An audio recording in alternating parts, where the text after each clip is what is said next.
राजनीतिक तौर पर हमारे सामने एक मूविंग टारगेट है भारतीय जनता पार्टी के षड्यंत्रों के रूप में। इसलिए हमारी स्ट्रैटेजी जो है उसी के हिसाब से बार बार चेंज भी होने की जरूरत है। हाँ, इसके हम पूरी तरह से सक्षम हैं।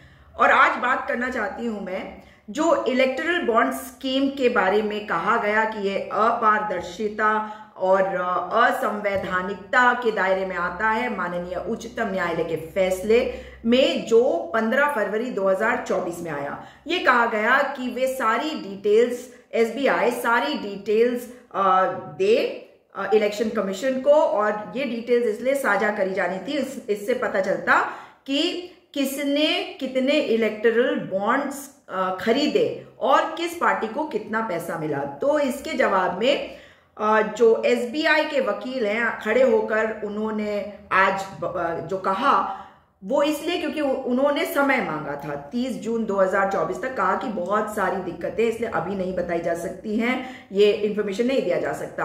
और अब गले गले इसलिए आ गई क्योंकि माननीय उच्चतम न्यायालय ने कहा, क्योंकि एक contempt application association for democratic reforms ने मूव किया था और उसमें अभी कोई मतलब पॉजिटिव ऑर्डर इसलिए नहीं इशू हुआ क्योंकि कल तक का समय दिया गया है। 26 दिन बीत जाने के बाद ये मामला सुनवाई पे आया और कहा गया कि इसमें जो भी डिटेल्स आपके पास है आप दीजिए। अब जो डिटेल्स है उसमें क्या है कि किसने कितने इलेक्टोरल बॉन्ड्स खरीदे और उसमें से कितना पैसा किसने, ये किसने बहुत इंपॉर्टेंट है, किस पार्टी को दिया।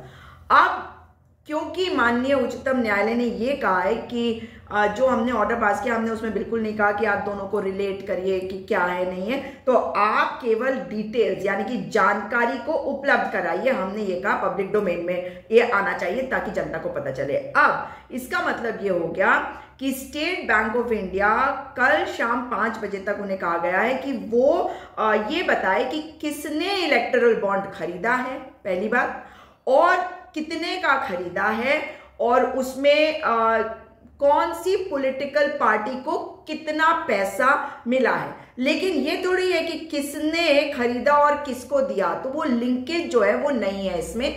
लेकिन पब्लिक डोमेन में ये आ जाएगा तो लिंकेज तो अपने आप ही शुरू हो जाएगा, क्योंकि अगर किसी कंपनी ने डोनेट किया है और वो इंफॉर्मेशन अगर सामने आती है कि उन्होंने अपने रिटर्न्स में नहीं दिखाया है, तब क्या होगा?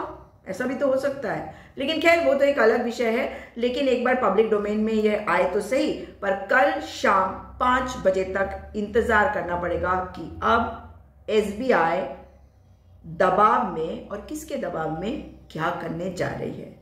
लड़ाई अभी बाकी है और कोशिश यही रहेगी कि हर वो हथकंडा इस्तेमाल किया जाए ताकि इस बार चुनाव जीतने के बाद न केवल संविधान बदला जाए, आगे से चुनाव अपने हिसाब से करवाने की कोशिश करे भाजपा। अब जनता को जागना होगा ताकि ऐसा ना हो।